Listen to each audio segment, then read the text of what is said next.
ಆತ್ಮೀಯ ಬಂಧುಗಳೇ, ಮಹಾಭಾರತ ಭೀಷ್ಮ ಪರ್ವ, ಇದರಿಂದ ಶ್ರೀಮದ್ ಭಗವದ್ಗೀತಾ ಆತ್ಮ ಸಂಯಮ ಯೋಗವನ್ನು ತಿಳ್ಕೊಳ್ಳೋಣ. ಶ್ರೀ ಭಗವಂತ ಹೇಳ್ತಾನೆ, ಯಾವ ಪುರುಷ ಕರ್ಮಫಲದ ಆಶ್ರಯವನ್ನ ತಗೊಳ್ದೆ ತಾನು ಮಾಡಬೇಕಾಗಿರುವಂತಹ ಕರ್ಮವನ್ನ ಮಾಡ್ತಾನೋ ಅವನು ಸನ್ಯಾಸಿ ಮತ್ತೆ ಯೋಗಿ ಮತ್ತೆ ಕೇವಲ ಅಗ್ನಿಯನ್ನ ತ್ಯಾಗ ಮಾಡಿರುವಂತಹ ಸನ್ಯಾಸಿ ಅಲ್ಲ, ಮತ್ತೆ ಕೇವಲ ಕ್ರಿಯೆಗಳನ್ನ ತ್ಯಾಗ ಮಾಡುವಂಥವನು ಯೋಗಿ ಅಲ್ಲ ಅಂತ ಅಂದ್ಬಿಟ್ಟು ಹೇಳ್ತಾ ಇದ್ದಾನೆ. ಅಂದ್ರೆ ಈಗ ಕರ್ಮ ಫಲ ನನಗೆ ಬೇಕು ಅಂತ ಅನ್ಕೊಳ್ದೆ ತಾನು ಏನು ಕೆಲಸಗಳನ್ನ ಕರ್ತವ್ಯಗಳನ್ನ ಮಾಡಬೇಕು ಆ ರೀತಿಯ ಕೆಲಸಗಳನ್ನ ಮಾಡ್ತಾನೋ ಅವನು, ಈ ಸನ್ಯಾಸಿಗಳು ಮತ್ತೆ ಯೋಗಿಗಳೇನು ಮಾಡ್ತಾರೆ, ಕೇವಲ ಅಗ್ನಿಯನ್ನ ತ್ಯಾಗ ಮಾಡ್ತಾರೆ. ಅಂದ್ರೆ ಏನು, ತಾವು ಏನು ಬೇಯಿಸ್ಕೊಳ್ಳೋದಿಲ್ಲ, ಮತ್ತೆ ನಾವು ಸ್ವತಕ್ಕೋಸ್ಕರ ಏನು ಮಾಡ್ಕೊಳ್ಳೋದಿಲ್ಲ. ಬರೀ ಅವರು ಧ್ಯಾನ ಜಪ ತಪ ಇದನ್ನೇ ಮಾಡ್ತೀವಿ ಅಂತ ಅಗ್ನಿಯನ್ನ ತ್ಯಾಗ ಮಾಡ್ಬಿಟ್ಟಿರ್ತಾರಲ್ಲ, ಅಂಥವ್ರು ಸನ್ಯಾಸಿಗಳಲ್ಲ. ಮತ್ತೆ ಬರೀ ಕ್ರಿಯೆಗಳನ್ನ ತ್ಯಾಗ ಮಾಡ್ಬಿಟ್ರು, ನಾನು ಈ ಕೆಲಸ ಮಾಡಲ್ಲ ಆ ಕೆಲಸ ಮಾಡಲ್ಲ ಅಂತಂದ್ಬಿಟ್ಟು ತ್ಯಾಗ ಮಾಡಿರ್ತಾನಲ್ಲ, ಅವನು ಯೋಗಿ ಅಲ್ಲ ಅಂತಂದ್ಬಿಟ್ಟು ಇಲ್ಲಿ ಹೇಳ್ತಾ ಇದ್ದಾರೆ. ಯಾರೇ ಆಗಿರ್ಲಿ, ತಾವೇನೇ ಮಾಡ್ತಾ ಇದ್ರು ಮಾಡ್ತಾ ಇಲ್ಲ ಅಂದ್ರು ಕರ್ಮ ಫಲಗಳಿಗೆ ಆಸಕ್ತರಾಗಿರಬಾರ್ದು. ಮನೆ ಮಠ ಎಲ್ಲ ಬಿಟ್ಬಿಟ್ಟು ಹೋಗಿದ ತಕ್ಷಣ ಅವ್ನು ಸನ್ಯಾಸಿ ಆಗೋದಿಲ್ಲ, ಮತ್ತೆ ನಾನು ಕೆಲಸನೇ ಮಾಡಲ್ಲ ಅಂದಿದ ತಕ್ಷಣ ಅವ್ನು ಯೋಗಿ ಆಗೋದಿಲ್ಲ ಅಂತ ಇದರ ಅರ್ಥ. ಆಮೇಲೆ ಕೃಷ್ಣ ಹೇಳ್ತಾನೆ, ಅರ್ಜುನ, ಯಾರಿಗೆ ಸನ್ಯಾಸ ಅಂತ ಹೇಳ್ತಾರೋ, ಈ ರೀತಿ ಹೇಳ್ತಾರೋ ಅದನ್ನೇ ನೀನು ಯೋಗ ಅಂತ ತಿಳ್ಕೊ ಅಂತ ಹೇಳಿದ್ದಾರೆ. ಯಾಕೆ ಅಂತಂದ್ರೆ ಸಂಕಲ್ಪಗಳನ್ನ ತ್ಯಾಗ ಮಾಡದೇ ಇರುವಂತಹ, ಅಂದ್ರೆ ತನ್ನ ಒಳಗಡೆ ಏನೇನೋ ಸಂಕಲ್ಪಗಳು ಬರ್ತಾ ಇರುತ್ತಲ್ಲ, ಅದನ್ನ ಯಾರು ತ್ಯಾಗ ಮಾಡಿರೋದಿಲ್ವೋ ಅಂತ ಯಾವ ಪುರುಷ ಕೂಡ ಯೋಗಿ ಆಗೋದಿಲ್ಲ. ಅಂದ್ರೆ ಕೆಲಸವನ್ನ ಬಿಟ್ಟಿದ ತಕ್ಷಣ ಅವನು ಯೋಗಿ ಆಗೋದಿಲ್ಲ. ಅವನ ಒಳಗಡೆ ಸಂಕಲ್ಪಗಳಿರುತ್ತಲ್ಲ ಅದನ್ನ ಖಂಡಿತವಾಗ್ಲೂ ಅವನು ಬಿಡಬೇಕು.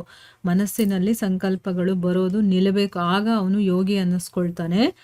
ಸಮತ್ವ ಬುದ್ಧಿರೂಪವಾದಂತಹ ಕರ್ಮಯೋಗದಲ್ಲಿ ಯಾರು ಆರೂಢನಾಗುವಂತಹ ಇಚ್ಛೆ ಇರುವಂತಹ, ಅಂದ್ರೆ ನಾನು ಕರ್ಮಯೋಗ ಮಾಡಬೇಕು, ಎಲ್ಲವನ್ನ ಸಮದೃಷ್ಟಿಯಲ್ಲಿ ನೋಡಬೇಕು ಅನ್ನುವಂಥ ಇಷ್ಟ ಇರುತ್ತಲ್ಲ, ಅಂಥ ಮನನಶೀಲ ಪುರುಷರಿಗೋಸ್ಕರ ಯೋಗದ ಪ್ರಾಪ್ತಿಯಲ್ಲಿ ನಿಷ್ಕಾಮ ಭಾವದಿಂದ, ಈಗ ಅಂಥವನು ಅನ್ಕೊಂಡಿರ್ತಾನೆ ನಾನು ಸಮತ್ವವನ್ನ ಇಟ್ಕೊಂಡು ಕೆಲಸ ಮಾಡಬೇಕು ಅಂತ, ಆ ಮನುಷ್ಯ ನಿಷ್ಕಾಮ ಭಾವದಿಂದ ಕರ್ಮ ಮಾಡ್ತಾನಲ್ಲ, ಅದು ಸರಿ ಅಂತ ಹೇಳಿದ್ದಾರೆ.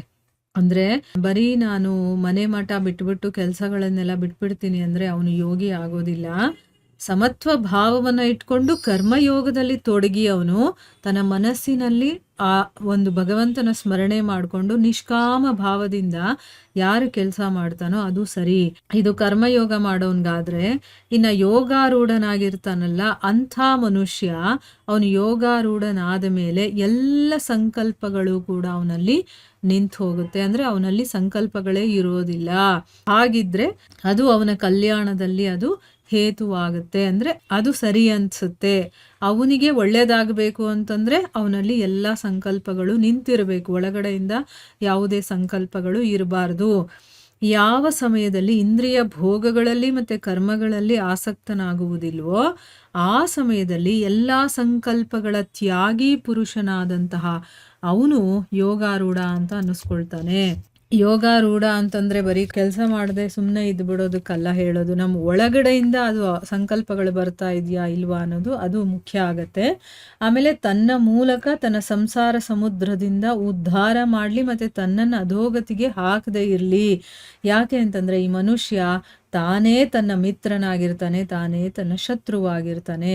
ಈಗ ನಾವು ಏನು ಮಾಡ್ತೀವೋ ಅದೇ ನಮಗೆ ಸಿಗೋದಲ್ವಾ. ಸೊ ಅದಕ್ಕೋಸ್ಕರನೇ ತಾನು ತನ್ನ ಸಂಸಾರ ಸಮುದ್ರದಿಂದ ನಾನು ಹೊರಗಡೆ ಬರಬೇಕು ಅಥವಾ ಅಧೋಗತಿಗೆ ಆಗಬೇಕು, ಎರಡೂ ಅವನ ಕೈಯಲ್ಲೇ ಇದೆ. ಜೀವಾತ್ಮನ ಮೂಲಕ ಮನಸ್ಸು ಮತ್ತೆ ಇಂದ್ರಿಯ ಸಹಿತ ಶರೀರವನ್ನ ಯಾರು ಗೆದ್ದಿರ್ತಾನೋ ಆ ಜೀವಾತ್ಮನಿಗಂತೂ ಅವನೇ ಅವನ ಮಿತ್ರ. ಮತ್ತೆ ಯಾರು ಮನಸ್ಸು ಮತ್ತೆ ಇಂದ್ರಿಯಗಳ ಸಹಿತ ಶರೀರವನ್ನ ಗೆದ್ದಿಲ್ವೋ ಅವನಿಗೆ ಅವನೇ ಶತ್ರುವಿನ ಹಾಗೆ ನಡ್ಕೊಳ್ತಾನೆ. ನೋಡಿ, ಈಗ ನಮ್ಮ ಮನಸ್ಸೇ ನಮಗೆ ಶತ್ರು, ನಮಗೆ ಮಿತ್ರ ಅಂತಾನು ಹೇಳ್ತಾರೆ. ಅದೇ ರೀತಿ ನಮ್ಮ ಮನಸ್ಸನ್ನ ಯಾವಾಗ ನಾವು ಗೆಲ್ತೀವೋ ಆಗ ಅದು ಅವನು ಮಿತ್ರ ಆಗುತ್ತೆ.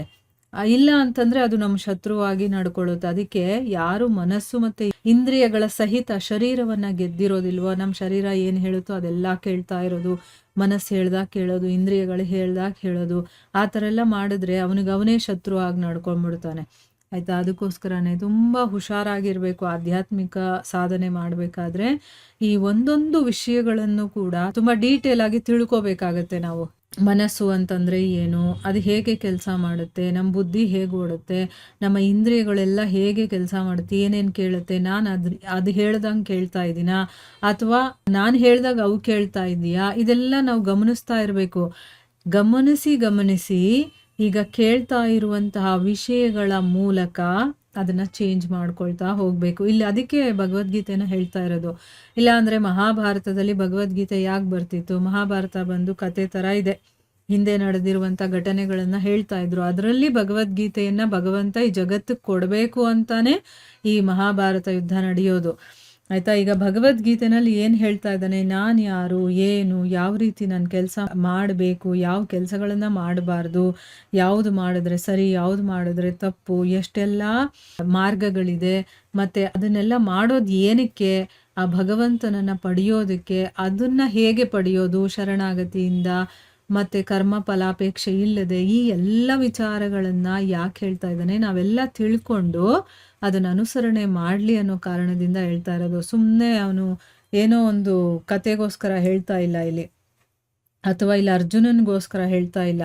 ಅರ್ಜುನನ ಮೂಲಕ ನಮಗೆ ತಲುಪಿಸ್ಬೇಕು ಅವನು. ಅದಕ್ಕೋಸ್ಕರ ಅವನನ್ನ ಹೇತುವಾಗಿ ಅಂದ್ರೆ ಅವನ ಮೂಲಕ ಅವನನ್ನ ಒಂದು ಸೇತುವೆಯಾಗಿ ತಗೊಂಡು ನಮಗೆ ಆ ವಿಷಯವನ್ನ ತಿಳಿಸ್ತಾ ಇದ್ದಾನೆ. ಆಯ್ತಾ? ನಿಮಿತ್ತ ಮಾತ್ರ ನೀನಾಗು ಅಂತ ಹೇಳ್ತಾನೆ ನೋಡಿ ಕೃಷ್ಣ. ಆಲ್ರೆಡಿ ನಾನು ಇವ್ರನ್ನೆಲ್ಲ ಕೊಂದ್ಬಿಟ್ಟಿದ್ದೀನಪ್ಪ. ಇಲ್ಲಿ ಕೊಲ್ಲುವಂತ ವಿಷಯಕ್ಕಲ್ಲ, ಈ ಭಗವದ್ಗೀತೆಯನ್ನ ನಮಗೆ ತಿಳಿಸೋದಕ್ಕೋಸ್ಕರ ಅವನು ಎಲ್ಲ ಪ್ರಶ್ನೆಗಳು ಅವನು ಕೇಳಬೇಕು, ಇವನು ಆನ್ಸರ್ ಹೇಳಬೇಕು. ಆ ರೀತಿ ಮಾಡಿ ನಮ್ಮವರೆಗೂ ಭಗವದ್ಗೀತೆಯನ್ನ ತಲುಪಿಸ್ತಾ ಇದ್ದಾನೆ. ಅದನ್ನ ತಿಳ್ಕೊಂಡು ನಾವು ಎಷ್ಟರ ಮಟ್ಟಿಗೆ ನಮ್ಮ ಜೀವನದಲ್ಲಿ ಅಳವಡಿಸ್ಕೊಂಡು ನಾವು ಚೇಂಜ್ ಆಗ್ತೀವೋ ಇಲ್ವೋ ಅದು ನಮಗೆ ಬಿಟ್ಟಿರುವಂಥದ್ದು. ಸೊ ಈಗ ನಮಗೆ ಮನಸ್ಸು ನಮ್ಮ ಮಿತ್ರನೂ ಆಗುತ್ತೆ, ಶತ್ರುನೂ ಆಗುತ್ತೆ ಅನ್ನೋದು ಗೊತ್ತಾಯ್ತಲ್ವಾ? ಇದರ ಮುಂದೆ ಬರೆದ ಭಾಗ ಇನ್ನೂ ಇದೆ, ಅದನ್ನು ನಾವು ಮುಂದಿನ ಭಾಗದಲ್ಲಿ ತಿಳ್ಕೊಳ್ಳೋಣ. ಹರೇ ಕೃಷ್ಣ.